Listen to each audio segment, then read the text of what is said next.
afternoon. It's Monday, December 1st. I'm Aryeh O'Sullivan, and this is IBA News broadcasting from Jerusalem. A stabbing attack, this time at the Gush Etzion intersection.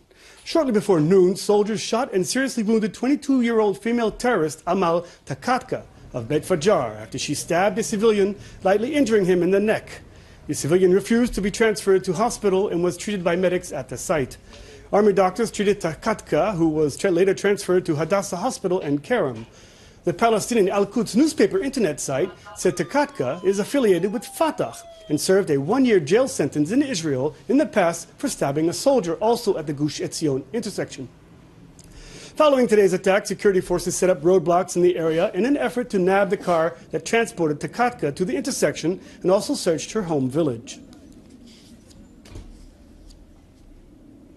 We've been told that there's one guy that was stabbed in the neck, but that was very shallow, and he left the scene by himself, went home, and we found on scene a 20-year-old female that got shot.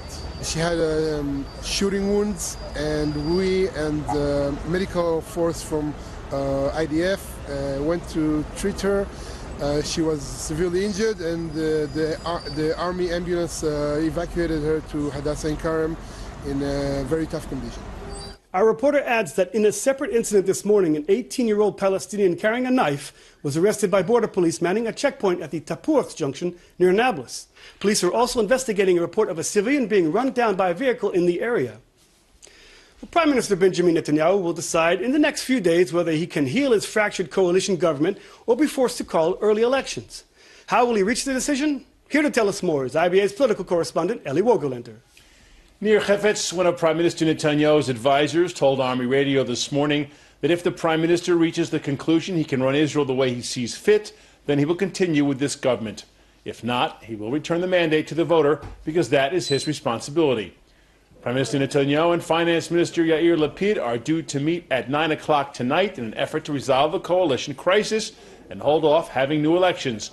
Sources close to Netanyahu say this is the last chance to determine whether there is enough common ground to keep the government together. Netanyahu and Lapid have not met or spoken privately in weeks, while they have argued through the press over issues like the 2015 state budget, Lapid's zero VAT housing reform plan, and Netanyahu's controversial Jewish state bill. If they are unable to settle the differences, the only recourse for Netanyahu is to call early elections. That process could begin as early as this week. Netanyahu is expected to tell Lapid that he will not accept the way he and his party have been behaving. The Prime Minister will complain about the Finance Ministry breaking promises to transfer billions of shekels to the defense budget and about Lapid's efforts to form an alternative government without an election. Lapid's associates said he would plead with Netanyahu to pass the budget and prevent the public from suffering. We have said all along that our differences could be settled in 2 hours, said a source close to Lapid, so we are glad we finally get our 2 hours. Netanyahu also plans to meet in the next 24 hours with Bayit Yehudi leader Naftali Bennett and Hatanoah head Tzipi Livni. Yesterday he met with Yisrael Beitenu leader Avigdor Liebman, who has mediated between Netanyahu and Lapid. What will not bring down the government, according to coalition chairman Zev Elkin, is the Jewish state law. Elkin said last night that he is open to negotiations on changing his wording of the controversial law because Likud does not seek to overthrow the government. Elkin's version of the bill is the strongest of three submitted, to which Justice Minister Tzipi Livni and Finance Minister Yair Lapid are vehemently opposed. In the meantime, the opposition is going on the offensive. The Labor and Meretz factions have proposed a motion for dissolving the Knesset and moving to elections. The motion will be brought to a plenum vote Wednesday, but is unlikely to pass unless one or more coalition factions fail to reach an agreement with the Prime Minister. Aryeh? Well, thank you, Eli. Well, joining us now from our Tel Aviv studio is Middle East expert Professor Dan Shuftan. Professor, thanks for joining us. Good afternoon. The Arab League has announced that it will formally present a draft resolution to the United Nations Security Council that sets a time frame for the creation of a Palestinian state. Now, should Israel be concerned about this? Yes, Israel should be concerned about it because at the moment the Palestinians are very successful in their diplomatic efforts because both the Europeans and the Americans are either willing to support it or willing to tolerate what the Palestinians are doing. And What is happening in recent months is that the Palestinians have learned, primarily from the Americans, that if they prevent an agreement with Israel, it can only serve their purposes. Israel is being blamed for practically everything. The Palestinians are blamed for nothing. And if they continue in this fashion, they hope to get the kind of international pressure on Israel that will force Israel's hand. I don't think it will happen. I don't think the Palestinians will get what they want at the moment, but at the moment the pressures on Israel are constantly growing. Well, does Israel have to be worried that the United States may no longer provide this automatic veto at the UN Security Council? Yes, but I think Israel is worried, or should be worried, about something much broader. I can't think of a mistake in the Middle East that the American administration has not committed. And as far as I'm concerned, from an Israeli point of view, the next 2 years will be years where Israel cannot do anything productive in the region. Now, put aside for a moment Israel's mistakes and misbehavior here and there on that matter or another matter, but you can't work with this administration. This is very clear. Look at the broader Middle Eastern context. The United States is flirting with its worst enemies and undermining the bargaining position of its closest friends. Look not just at Israel, look at Egypt, look at Saudi Arabia, look at the way the United States is dealing with the Iran issue. At the moment, you can't think of any American move that did not cause more damage than help in the region, including, I'm sorry to say, even the way they're treating the Islamic State, because just trying to do something very, very minor to the Islamic State, and that's what the Americans are doing at the moment, is bringing more recruits to the Islamic States than deterring the Islamic State from getting what they want. So I think Israel should be worried in the broad context, not just in the narrow confines of the Arab-Israeli conflict and the Palestinian issue. Now, Professor, you mentioned U.S. mistakes, and you talked about the ISIS, the Islamic State. The U.S.-led coalition has been engaging ISIS from the air, but staying away from putting boots on the ground in Iraq and Syria. Where's the U.S. leadership taking us? Well, I don't think they know where they're taking us, because I don't see a strategy in the region as a whole. I mean, if the United States would have said, and this is what they should have said from an American point of view, is that their enemies are the radicals in the region.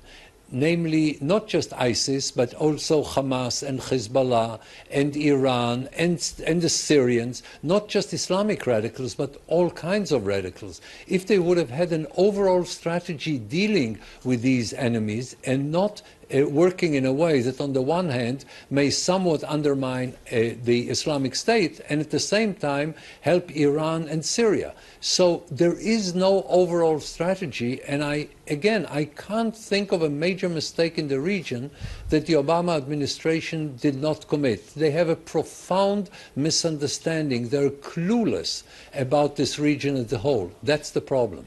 Let's turn to Iran for a moment. Now, the great powers in Iran have extended the deadline to reach a nuclear agreement. Should this make Israelis more or less secure? No, because, again, if you don't have American leadership, and you don't, in this region, then whatever, if it takes longer or shorter, in the final analysis, the Americans are constantly giving in to Iranian demands, and the Iranians are relinquishing practically nothing when it comes to the most important assets that they need to become a threshold state. The only discussion now, will it take the Iranians a year as the Americans want, or much shorter as the Iranians want, to get to a nuclear bomb? And also, they're only considering the possibility of breaking the agreement and dashing towards a nuclear bomb, and not the very slow undermining and nibbling at the agreement, to the point that every step the Americans will say, well, is it worthwhile going to war for that? And you get up in the morning one day and you realize that it's too late. You see, it's what the Americans have been telling to Israel, and the Israelis responded since 2010, saying, you will come to the point where you told us too early, too early, too early, and then you'll say too late. And here we are. That's exactly what's happening. Well, Professor Dan Shuftan, thanks so much for your insight, as always. Thank you. Are you annoyed by needing to constantly charge your cell phone and doubly annoyed by how long it takes to charge? That could soon change thanks to a new Israeli device that promises to charge phones in about 30 seconds. As IBA's Margot Dudkevich reports, the Stot-Door system will also speed up the time needed to charge electric cars and more. Groundbreaking technology that will allow you to charge your mobile phone in seconds has been developed by an Israeli company. The Tel Aviv-based Stot company describes its findings a game changer. The company says it has developed a nanodot, the first bioorganic nanocrystal ever discovered, that allows the rapid absorption and retention of power. Nanodots alter the way the battery behaves. These materials are new materials. They have never been developed before. We are designing a new molecule that would be optimized for a particular application, such as a battery. So instead of looking for, let's say, a vaccine for a virus that you do in biotech, we take the same methodology and we look for the best molecule to fit the battery. We are using these bioorganic materials in order to enrich the movement of ions inside the battery from an electrode to the electrolyte in a faster way. With this technology, we can charge a battery in 30 seconds. The technology could go far beyond mobile phones and possibly expand to developing a quick-charging car battery that will recharge electric vehicles in 2 or 3 minutes. You will be able to drive from any town to any town, and you don't need to stop for a long time. You just fill your car with electricity in fast charging, and you move on. So this can really revolutionize the entire market of electric vehicles. The technology could also be applied to improve memory cards, image sensors, lasers and biomedicine. Stot, who employs some 30 people, all with backgrounds in physics and chemistry, has raised some $48 million to fund the project, including investment from an Asian company. Currently, the battery prototype is too bulky to use in a mobile phone, but company officials believe by 2016 it will be ready to market a slim battery that it can absorb and deliver a day's power for a smartphone in 30 seconds. With the number of smartphone users forecasted to reach 1.75 billion this year, a battery that replenishes in seconds is not only cost-effective, but has the potential to overhaul consumer behavior. Sky's the limit in terms of where we can get to, in terms of revenue, in terms of participation in different industries. Margot Dudkevich, IBA News. Well, the fate of Ehud Olmert is currently in the hands of the Supreme Court, hearing a petition of the former Prime Minister's appeal to overturn his conviction for bribery in the Holy Land real estate trial. A 5-judge panel is hearing the case relating to Olmert's conviction on 2 counts of bribery by Tel Aviv District Court Judge David Rosen in March, when Olmert was sentenced to 6 years in prison. The Holy Land trial involved 16 defendants, 13 of whom are convicted of participating in the biggest bribery scheme in the state's history. The police cyber unit is investigating the fabricated photos published yesterday depicting the president and leading government officials wearing Nazi SS uniforms. The photos of President Reuven Rivlin, Justice Minister Tzipi Livni, Finance Minister Yair Lapid, Police Commissioner Yochanan Danino, and former Minister Michael Eitan were posted on a fictitious Facebook account. The Facebook page, which has since been removed, included a text alongside the photos reading, "Anti-Semites who are opposed to the Jewish state in the land of Israel." Referring to the nation-state law being promoted by Prime Minister Benjamin Netanyahu, it said, "This is a crossing of a red line," Internal Security Minister Yitzhak Aharonovich said. He added that we are all remember where such incitement led in the past, referring to the similar photo montages showing former Prime Minister Yitzhak Rabin.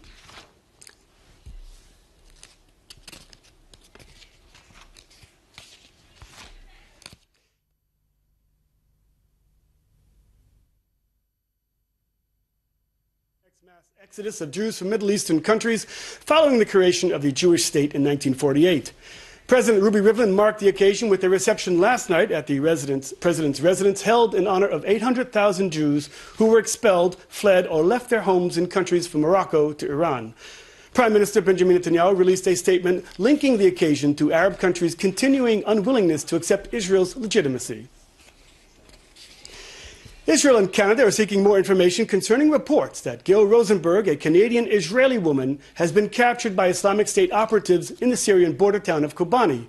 31-year-old Rosenberg made headlines last month when she became the first Western woman to join Kurdish troops fighting ISIS. A blog linked to the Islamic State said yesterday that several females who fought with the Kurds were taken prisoner. However, this has been denied by Kurdish officials who said Rosenberg was not in the area that was attacked. The Israeli Foreign Ministry issued a statement doubting the veracity of the Islamic report, calling it of dubious credibility. Before leaving her home in Tel Aviv, Rosenberg told reporters that the cause is just and she hopes her experience in the IDF would be useful to the Kurds. The next story may sound like a new Indiana Jones adventure. Years ago, the Lubavitcher Rebbe had a prophecy that diamonds could be found in the Kishon River near Haifa. Well, this sent followers prospecting, and well, after 15 years, it seems that there was some truth to his vision.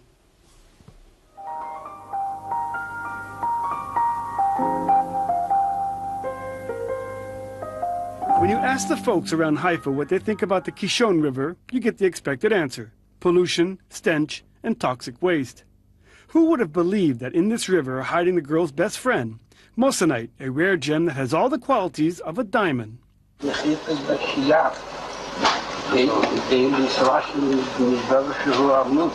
prophecy made by the Lubavitcher Rebbe 25 years ago has turned into reality. After 15 years of prospecting in the river's alluvial deposits, diamond-like precious stones have been found, albeit not enough to be a commercial amount. This local fellow says that the river is filled with lots of mud and iron and stuff like that, but diamonds? The mud is dried and then filtered, weighed, and cataloged.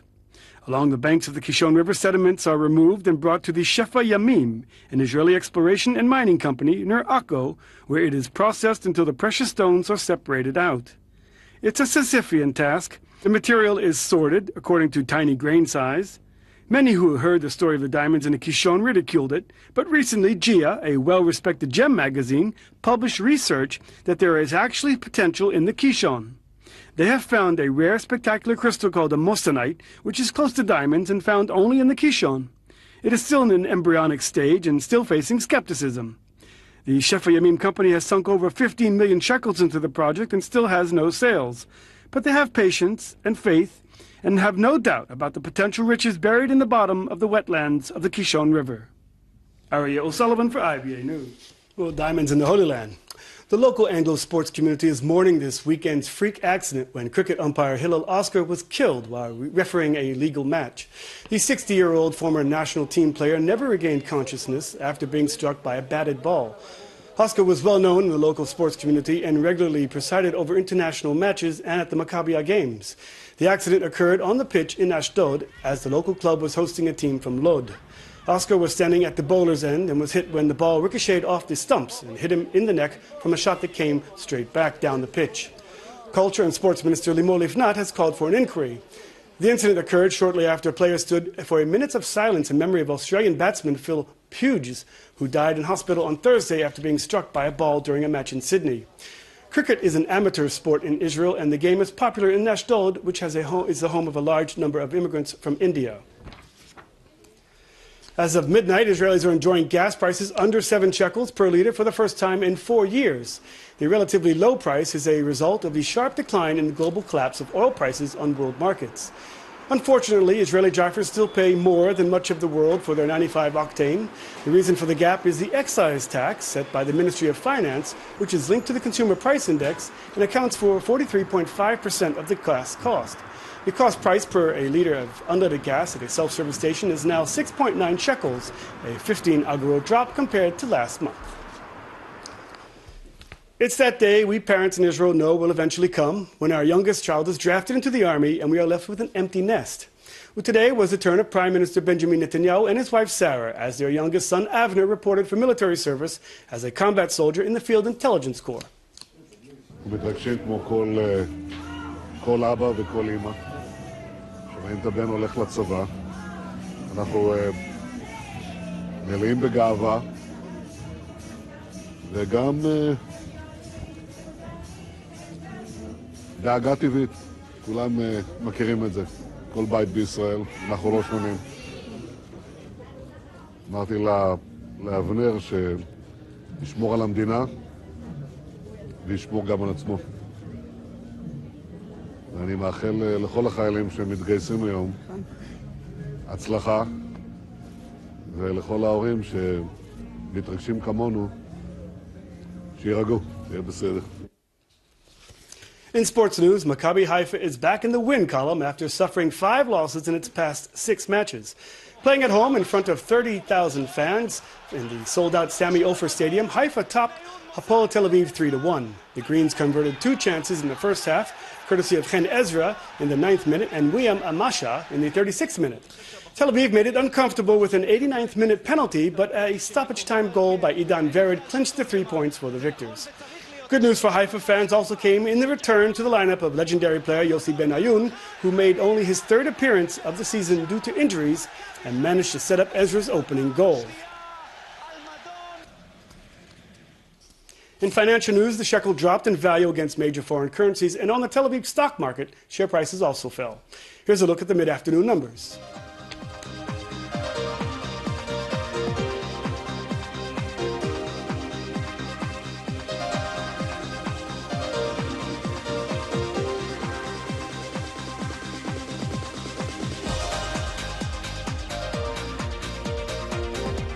Turning to the weather now, and the IBA weather team says we can expect partly cloudy skies tomorrow with a slight rise in temperatures and a drop in humidity, mainly in the mountainous regions. Here's a look at the expected highs and lows at home and abroad for the next 24 hours.